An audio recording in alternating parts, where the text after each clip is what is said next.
Hello and welcome to The Print. This is Prabhakar Tamilarasu from The Print Chennai Bureau. In today's episode, we are going to discuss about a new book, The Dravidian Pathway, written by author and writer Vignesh Rajahmani, who has done his postdoctorate scholar in political science at King's Institute in London. Welcome to the show, Vignesh. Thank So, you. the new book written by Vignesh, The Dravidian Pathway, it explores the transformation of Dravidian movement to Dravidian political party since its inception. Like the Dravidar Kalagam, which was shaped from Justice Party to Dravidar Kalagam, and then Dravidar Kalagam to Dravida Munnetra Kalagam. And the book is coming at a time when the Dravida Munnetra Kalagam is a ruling party in Tamil Nadu. So, welcome to the show, Vignesh. So what is basically, before getting into the book elaborately? So, what is the inspiration to do a scholarly work in a Dravidian transformation, basically? And you also use an identity called Dravidian Tamil. So, like in Tamil Nadu, we have distinctions like Dravidian is different. The Dravidian identity has different meanings, and Tamil or Tamil nationalism has different identity. But you brought together as Dravidian Tamil. So, can you elaborate on that? Thank you, Prabhakar, and thank you very much to the print for this opportunity. Um, Firstly, to start with your first question, which is what was the inspiration? Um, so, Tamil Nadu presents itself, as discussed by scholars earlier, as an interesting case study where growth and development coexist uh, in an unprecedented manner in the Indian federal system. That apart, my understanding or my postulation is that this growth and development, the mixture of growth and development at the same time, because we have high growth, low development states, low growth, high development states, and low growth, low development states. But for a state to be high growth and high development, it is guided by a set of political ideologies and principles. And in the recent past, also, in my understanding of elections and my study of elections for the last 15 years, I have come to sort of believe, or the analysis is that ideology is very important, or a bunch of ideas are really important for your electoral viability or any kind of political sustenance. In Mm-hmm. that context, I wanted to understand what were the set of ideas that governed, or that continue to govern Tamil Nadu's political intelligence, and how did they come about, how were they made, and who were the people behind it, and how did they make it a public movement or a political consciousness in Tamil Nadu. So this was my inspiration, and of course, there are books written of this sort about North India, for instance, the Silent Revolution, or even India's democracy has deepened, the deepening of India's democracy by Ashutosh Varshney paper. So, and also the first democratic revolution by Parag Parobo. So in Goa. So all of this sort of served as an inspiration. To write or to explore the Dravidian movement and Tamil Nadu. So, and in terms of the Dravidian Tamil identity, today we are in an era where we want to fork identities and then not necessarily bring any two together. We are building more and more exclusive clubs. But while speaking about inclusive development or inclusivity, so in that context, Dravidian and Tamil have actually been very interchangeable. So the 70-year-olds or the 80-year-olds or even the 60-year-olds, or at times even the children of those people. For example, I went to this cafe called Dravidian Cafe in Ananagar. Then I asked him, why not Tamil Cafe? Why, what about Dravidian? He said Dravidian and Tamil are the same. That's what my father told me. So that was the question. So Tamil nationalism is a puritanical movement. The idea is to push towards some kind of purity, or any sort of an identity that forks itself and tries to be an exclusive club, exists on the edifice of purity. But the Dravidian movement is anything but pure. It is an anti-purity movement. It is about coming together. It is essentially like, a mosaic. It is not any. It is not a clean. It is not a clean slate. It is a mosaic with a lot of inclusions. Um, and no consensus. There can be conflict, but they all come together and at times hold together. So Dravidian, in other words, is a historical landscape based on the Sangam era and other Tamil texts, which had egalitarian values. Uh, um, and Tamil is the oldest language in the Dravidian family of languages. So put together in the political realm, it is the whole is more than the sum of its parts. It's essentially an identity, a political identity that was constructed to include multiple inferiorized identities and multiple marginalized identities and communities, so that there is recognition of their grievances, there is redistribution of resources and opportunity, and representation and power. And this is a continuously broadening identity. So what Dravidian Tamil meant in the 1920s or the 30s or the 40s uh, is smaller compared to what it means today. It is a lot more broader in terms of class, caste, religion, gender. So yeah, all right. So in we know that the Dravidian movement, basically since the Justice Party days, or let it be self-respect movement, and then the Dravida Kalagam, or then after that the DMK, they all came up against the dominance of against the Brahminical dominance. Basically, it is not against the people, but against the Brahminical mentality and Brahminical dominance. So we all know that, and basically the Dravidian movement is anti-caste. So that is what we are given to understand. But also the Dravidian movement leaders, especially Periyar and his followers, have been like attending all the caste association meetings. So in your book, you explores that explore those meetings, how Periyar and other leaders attended caste association meetings and how they were so powerful in getting their representations. So can you shed more light on that, like why Dravidian leaders, despite being anti-caste, attended these caste associations meetings? Thank you very much. That's actually a very nice question, Prabhakar. So, and make no mistake, before I go ahead with this, I follow your reporting in the print, so I understand where this question is coming from. Thanks very much. So, caste associations at the time were the vehicle uh, from moving or towards moving to a more democratic setting. So, for instance, a pre-modern setup like caste and kinship um, needed to transition into democratic values, because right from the 1850s onwards, or even before, there was push from the entire Indian freedom fighters towards Mhm. democratizing themselves. While a few may call it the white man's burden, but there is enough evidence to say that the people themselves were organizing themselves towards becoming more democratic.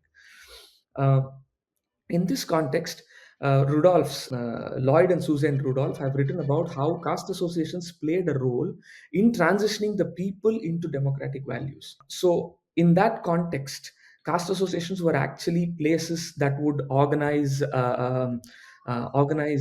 application form filling exercises, or even trying to educate the community, or trying to ask the communities to come together to build a school, um, to ensure that there is trade, and all of that. And also, there are multiple books like that. For instance, Uravin Murai by P. Rajadurai on Nadars, and then Sharad Chari has written a book called Fraternal Capital on the Gounders, and there's also a lot of work on the one years as well. So it is not the same caste association as we see it today.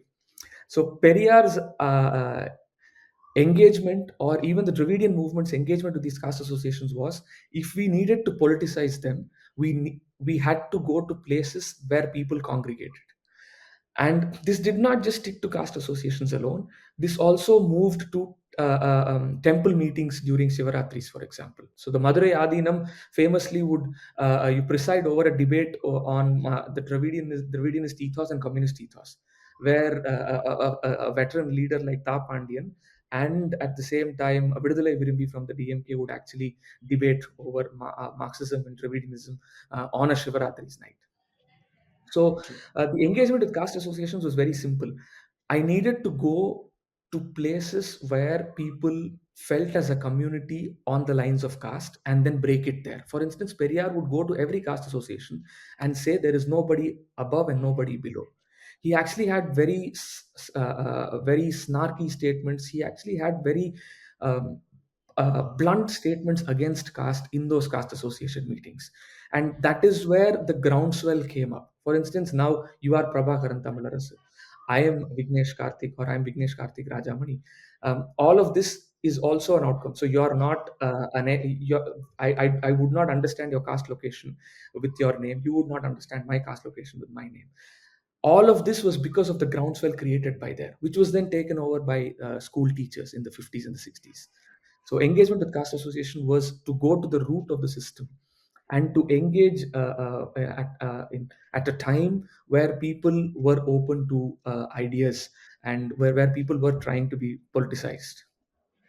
So, having said that, so we have seen that it has actually worked on the ground, as your book shows that it has worked on the ground. That the Dravidian leaders went to these caste associations, spoke about anti-caste, empowered them, like educated them. All that is fine, but since those days until now, there has been no real empowerment on Dalits or the scheduled caste as per the constitution.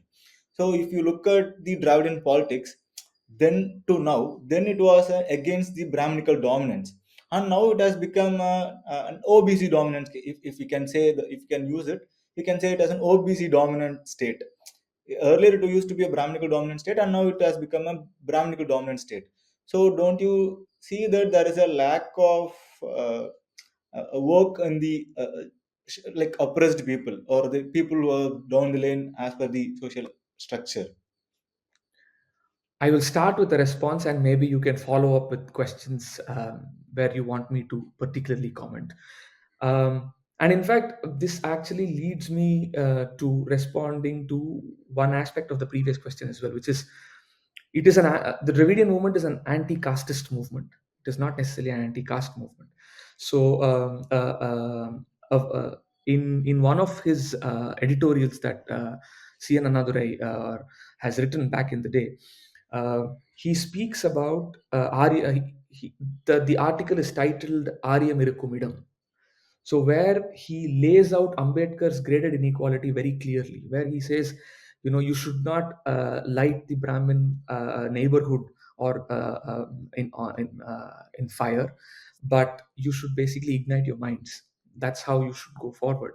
And he says, if a Brahmin ill-treats an intermediate caste, that's where Brahminism or Aryanism exists.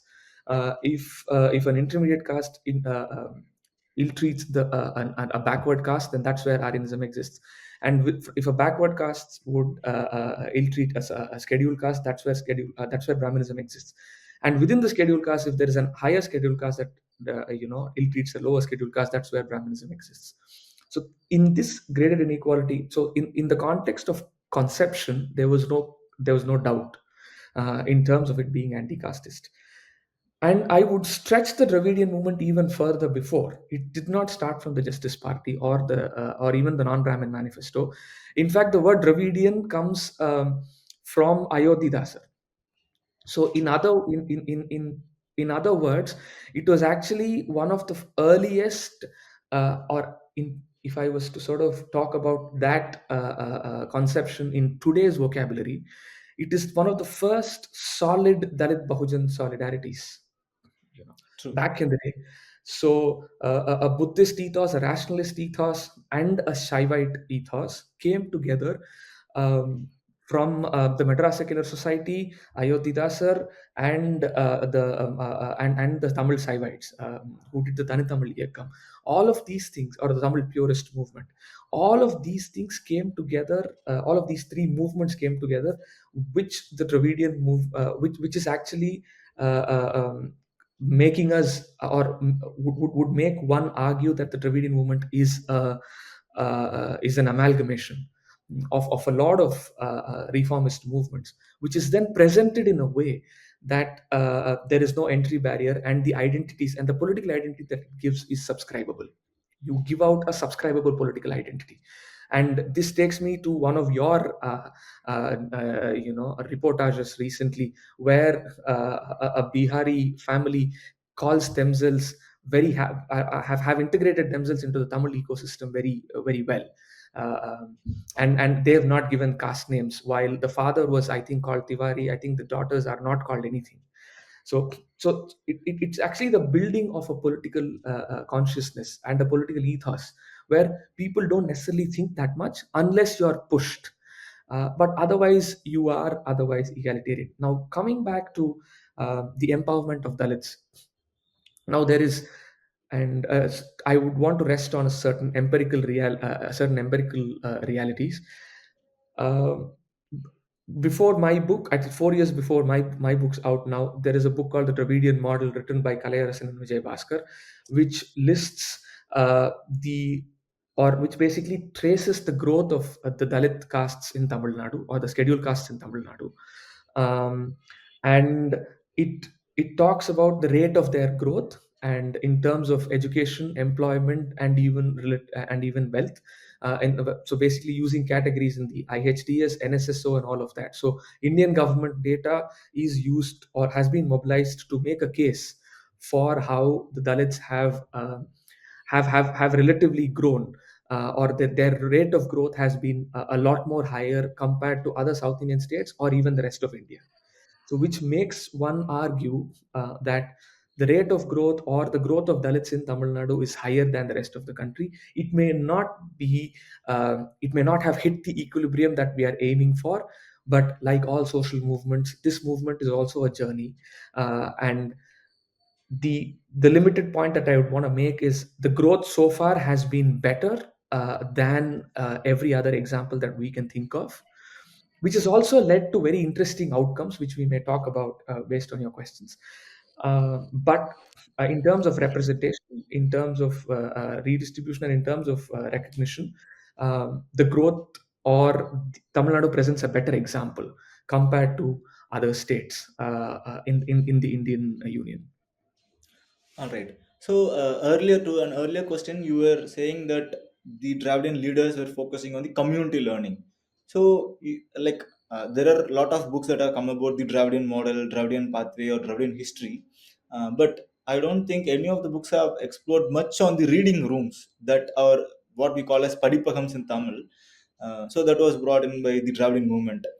Especially in 1940s, 1950s, it was serving until 1970s, like actively functioning until 1970s.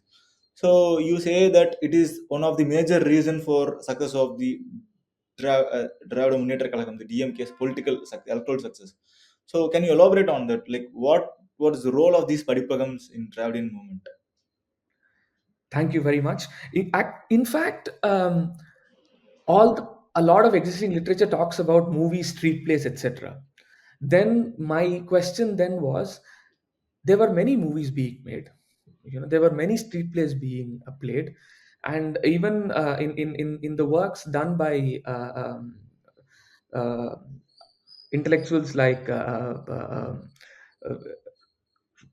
VMS Subbanarajan and Rajan Kurai Krishnan, or even MSS Pandian, and all of Tirunavakar, these people, Tirunavakarasu. Tirunavakarasu, all of these people have talked about movies playing a role, and even plays playing a role. And even in those plays, the Dravidian movement activists at the time, could not engage or could not put up a show of Rajapatai. It would be a buffoon nadagam. So, which means they were still at the peripheries. So that then goes on, that then makes one thing, then why weren't people drawn to the Rajapatai or the bigger place, isn't it? Why were people okay with why were people drawn to the peripheries, or why were people coming together at the peripheries then? So that is the kind of search that led me to talk to a few of the older Dravidian activists, Dravidian movement leaders, and all of them.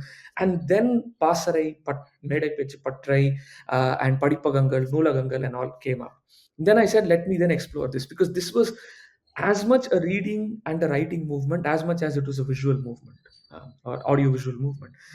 So people read together. So it was a political activity, it was a social activity, it was actually an associational activity. So it was first associational, then social, then political. So people came together at tea shops, cycle shops, barber shops, or even standalone halls. At times, just on a tarpaulin with some kind of a shed on top of you, on top of your heads, and then they started reading. And it was not as if everybody could read at the time. So there would be one particular young individual who would then take the task, or a bunch of youngsters who would take the task of making sure that everybody read something on the per day.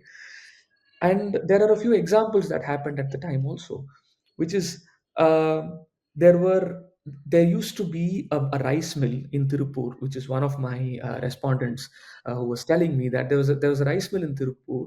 That would be a rice mill till about 4 o'clock. Between 4 and 5:30, that would be a homework center for children who came back from schools, and then from 5:30 onwards till about 6, or even 5 to 6, they would do some reading, or newspaper reading, which is essentially Murasoli or Dravida Nadu or Nam Nadu, one of the newspapers at the time, or at times even newspapers from the Congress as well, like Navasakti and all of that. And at 6:30, it would become Iravupalli, or a night school, for the older people in the village to then get educated.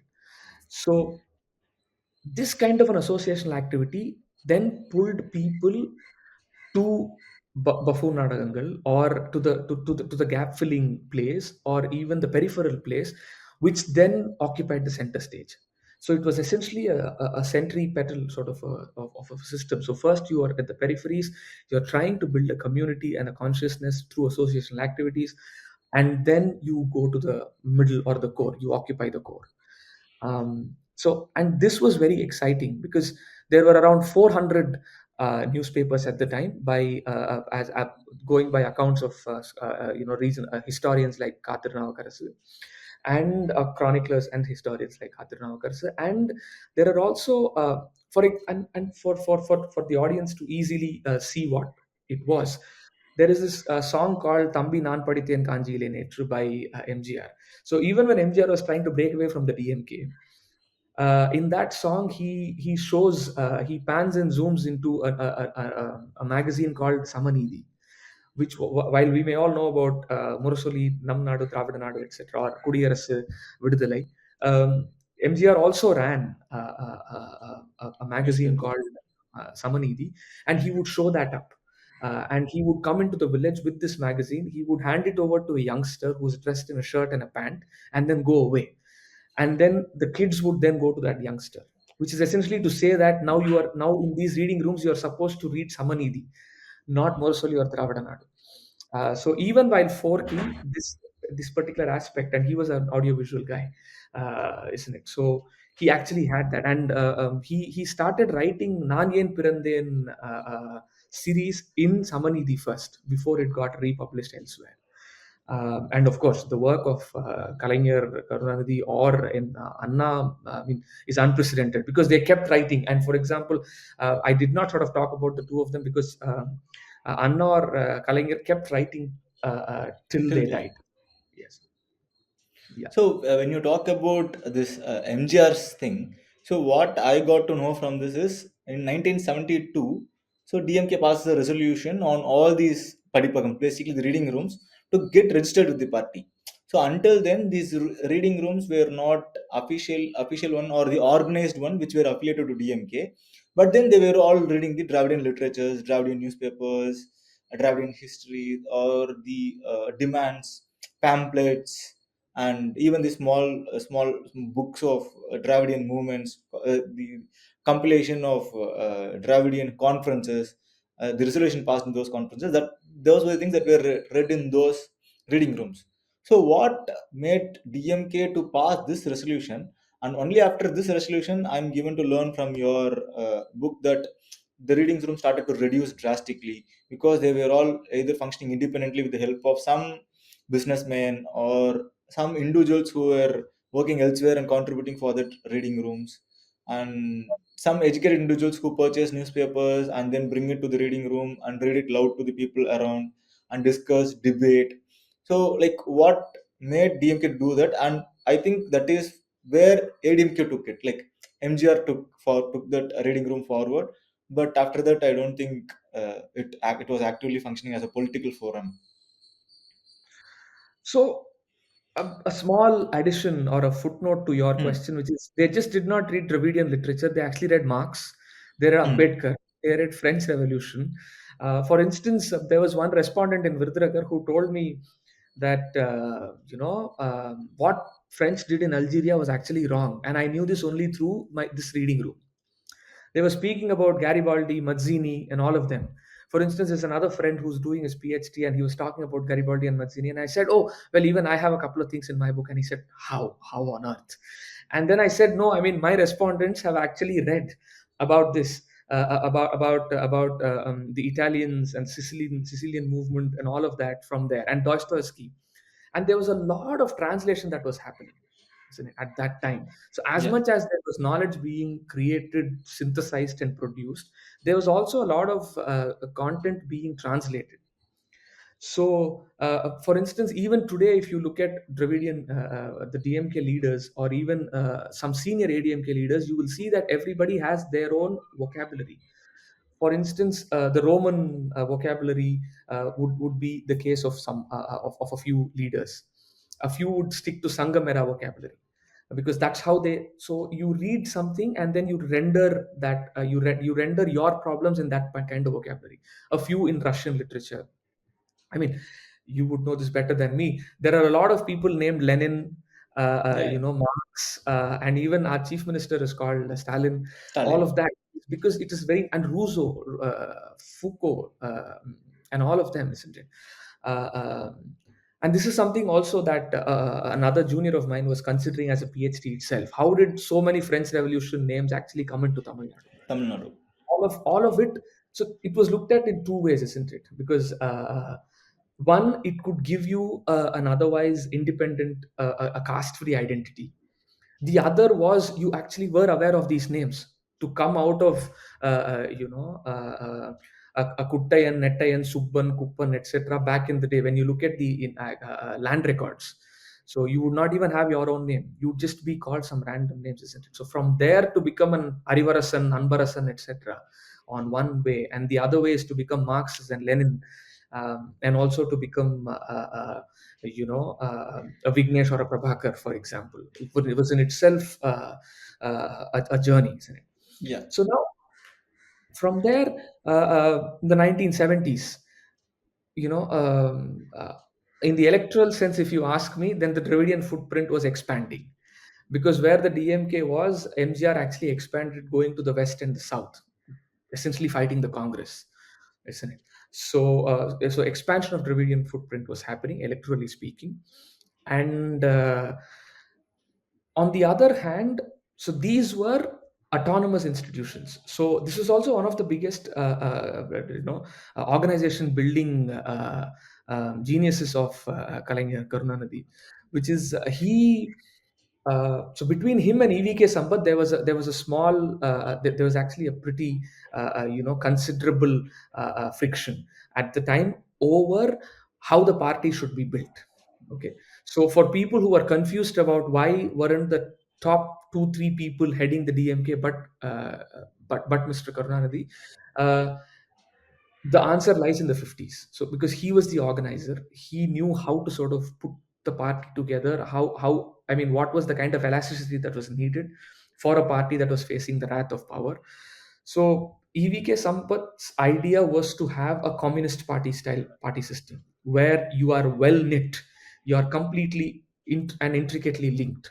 So, for instance, a Prabhakar, if he was at the district level, he would know a Vignesh who is at the block level, for instance, and he would know anybody below Vignesh who is at the branch level. But and this is very well knit. There was a scalar chain sort of a system. I mean, Mm. you would Communist Party, Yeah. but Karunanidhi said that's not how it's going to work. We need to have a certain flexibility in the organization, which Narendra Subramanian, a scholar who's written about the movement in the late 1990s, which is his book came out in 1999. He's written about cadre autonomy and supporter autonomy. So you could and card autonomy and support autonomy had a flexibility aspect in it, which is I was autonomous of the party to the extent that I wanted, and I could support the party on my terms, either as a supporter or as a cadre. I mean, yes, I'm a member of the DMK, but Mm-mm.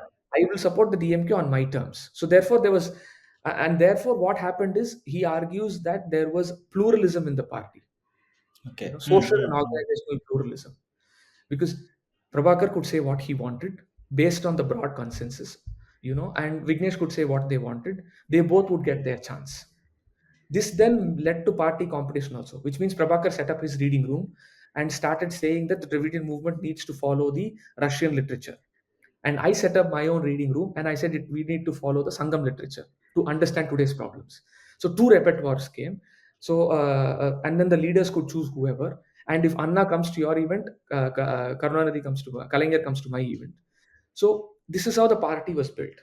But in the 70s, when there was a when there is a forking of the party, isn't it? When there is a fracturing or when there's a forking of the party, then you would want to consolidate your base, isn't it? So it's a logical decision to say that, oh, because you I just spoke to you about this song, right? Now Yeah. now MGR is saying that you need to sort of read Samanidhi now. So how can someone in power like Kalanger sort of say that say it to his party? So he said, oh, why don't you just become members of the party, or why don't you get affiliated to the party? This also meant in the 50s and 60s, a lot of students who studied or who were basically graduates were also getting government jobs. While you are Mm-hmm. in the government, you can't run this reading room, isn't it? And even the Yeah. government servants at that time also were a part of Sarbi Yakkangal only, or affiliated organizations only, Affiliated organizations. isn't it? So it was not necessary. So it was not feasible. So a part of it was lack of feasibility, and the external factor was the competition. And then over a period of time, the leaders also started there was a turmoil, the 70s. I mean, there are a bunch of books. The most recent one is by Srinath Raghavan about the emergency and the kind of pressure that it put. And for easy understanding of what emergency did, we can also watch a movie like Sarpata Parambarai, in terms of how the DMK's organizational structure was The forefront. subverted at the time. Uh, so, and then the 80s. So, and you're not in power for the next 13 years. A party like the DMK is not in power for the next 13 years, from 77 to 89. And then you're briefly in power for 2 years. And then the Rajiv Gandhi and a whole. So that political turmoil is essentially, is actually set the reading room system back. This does not mean to say that the reading rooms did not exist. They It did, but exists. yeah, at a very small scale, which is now being brought back by the Actually, Dravidian model workshops. The youth wing is doing a lot of work. libraries, huge Exactly, libraries. exactly. Libraries are being brought in, and then the workshops are being brought in, and in fact, even the youth wing is also talking about rewarding and recruiting young speakers. Who are basically talking the ideology. There was also a quiz competition in schools organized by the women's wing. So all of that is now actually bringing the Back. mobilizational activity back. So, on this note, I have one last question. So, when you say about the Dravidian leaders, you say Periyar, former Chief Ministers Anna, and then Kalaignar, M. Karunanidhi, and then even Stalin. You're calling, or you can call it as a Dravidian leader. But in the same line, you also tend to bring in Kamarajar as one of the Dravidian Tamil icon. But he was a member of Congress. He was a Congress chief minister, and he fought against the Dravidian parties. And in fact, he was defeated by a student wing leader, a Dravidian student wing leader in his own district, Virudhunagar. So they pitted against each other in electorally. So how come we could frame him under a Dravidian Tamil ethos, like especially Kamarajar? So I will answer this backwards, so that I can plug the book also. There is a section in the book called "Defeated as a Candidate, Conserved as a Leader," where I actually talk about the importance of Kamaraj. But going back a little, there was this respondent of mine who's actually one of the Dravidian stalwart leaders' younger brother, Ka Anbalagan's younger brother, or he's commonly called Perasir. Younger brother who with great difficulty, in fact, I would actually like to thank him for actually spending a lot of time with me and then trying to recall what was happening at the time and then telling me all of this. So the even in the conception itself, Kamaraj was not seen um, as a as a Congress ethos leader. Okay.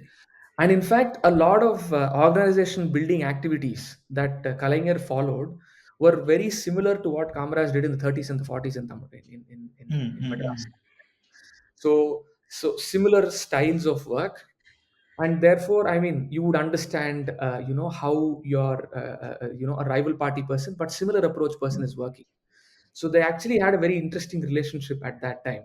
Although Kamarajar was considerably senior than Kalaignar, they were essentially, similar, players from two generations. Just that because of the generational benefit, Kalaignar was a lot more astute, and he was, and he also needed to survive a system, which was a lot more difficult than what Kamarajar faced. So therefore, Kalaignar was came out as a lot more stronger organizational person. Uh, but you can actually see overlaps, isn't it? So, right from the 50s, the de-Brahmanization of the Congress party was fronted, or was basically led by Kamaraj. So even in 1957 elections, uh, um, he actually saw how the Congress won the 1953, 1951 elections, 1951-52 elections. So 1951-52, in fact, and this is written by Selig Harrison as well, which I also sort of cite in my work, and also elaborate a little bit more than what he's done. So in 1951 and 52, the Communist Party's victory in Tamil Nadu was directly due to the support of the Dravidar Kalagam and the DMK leaders, because the DMK Yeah. did not fight 52 elections.